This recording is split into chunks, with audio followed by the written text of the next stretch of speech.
Hi, it's Christine Harrington, the savvy sales lady, your groovy YouTube sales coach. If you ever call me and ask me how I'm doing, I'll say I'm groovy. So I'm here on YouTube helping you to become savvy at selling so you can improve your income and make a difference in your life and the lives of those around you. Now, right after this, we're going to be talking about your reluctance as a salesperson to pick up the phone and call your prospects and customers. It's become an epidemic in the sales community, and I want to help you get over it. I'm telling you, the phone is the way to make sales. So if the phone gets your goat, keep watching.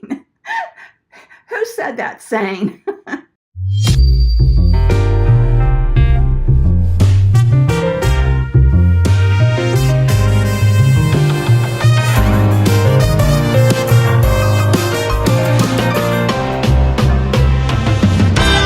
So what led me to this YouTube video today is I just got off the phone with another sales consultant. We were talking about our experiences in the sales community of how sales pros are reluctant to pick up the phone and make phone calls. The phone reluctance conversation between me and the other sales consultant inspired me to want to help you get over this.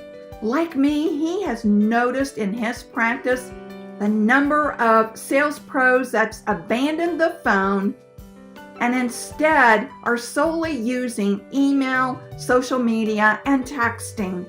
I'm not going to tell you to stop doing those things, but it shouldn't be your primary resource to connect with prospects and customers.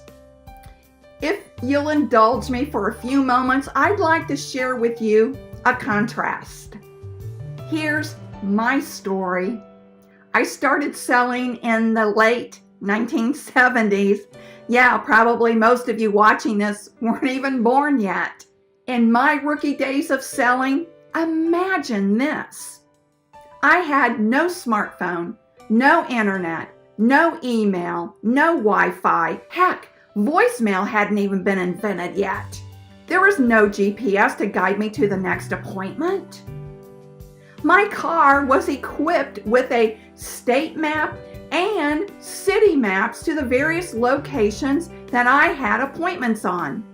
I had to look for payphones to stop in between my appointments to pick up my messages from the office secretary who, by the way, took the messages by hand. I carried a tin can of coins, quarters, nickels, and dimes in order to feed the payphone to make my calls in between appointments. I returned calls on payphones. I would cold call on payphones in between appointments, calling back into the office. It was crazy in my day. There was no MapQuest in those days. Al Gore hadn't invented the internet yet. Oh, that still kills me. So the perception that it was so much easier to sell in the good old days is flat wrong. I thank God every day for technology because it's so much easier now to connect with people. Yes, I know, I've heard the argument. Everybody's bombarded with emails. Everybody was bombarded with voice messages. Everybody's bombarded with social media notifications. Well, 40 years ago, it was the same problem. People were bombarded with snail mail. People were bombarded with handwritten messages to return phone calls. People were bombarded by meetings. It's the same situation, just a different century. So I don't buy into all of this hype that it's worse now than it was 40 years ago.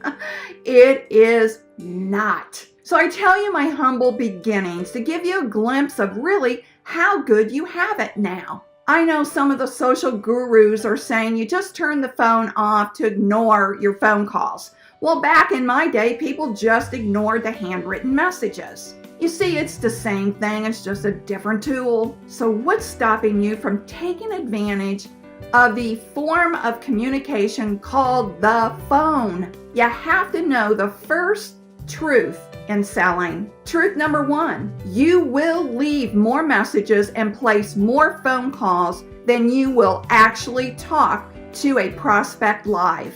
That's just the way it is. It was 40 years ago. It's that way now. You have to know that is going to happen. It isn't going to change. Get over it and don't expect it to change. Truth number 2, you must prepare for every selling interaction. The reason why you're reluctant to pick up the phone is, I bet, you wing the phone calls. In other words, you find yourself with 5 minutes, so you think, well, I'll just give Mr. Prospect a quick follow-up call. There's no thought behind it. There's no strategy behind it. There's no planning behind it.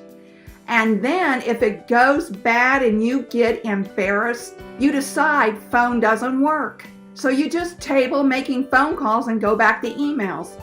Am I right? If that's you, I want you to watch this video here to help you prepare in advance for phone calls. Because instead of just winging phone calls, plan, prepare, and execute your phone calls with precision. You'll be making professional phone calls instead of wasting the prospect's time. The third truth is, the deepest and most powerful form of communication is face-to-face.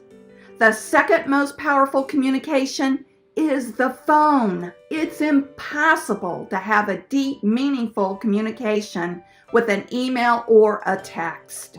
Impossible. Looking into someone else's eyes is the best form of communication. The second best is voice to voice. How many times have you been misunderstood in an email and text? Maybe the other person took your meaning wrong or not how you had intended it to be. Shoot, people talking face to face sometimes misunderstand each other, but when they do, they can at least ask questions and clarify their meaning.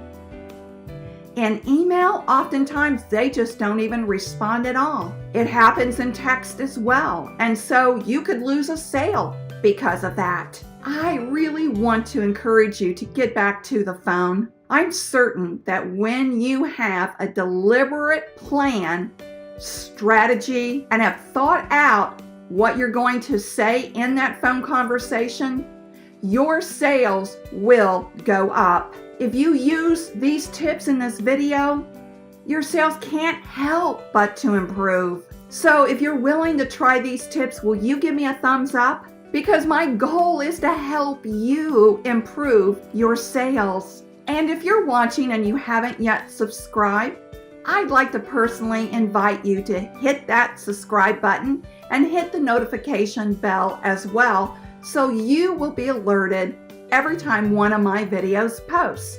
But more importantly, remember this: sales is a journey. It's not a quick trip around the block. See you on the next video. If you could see what I see, there's a hero in your heart. Dare to believe.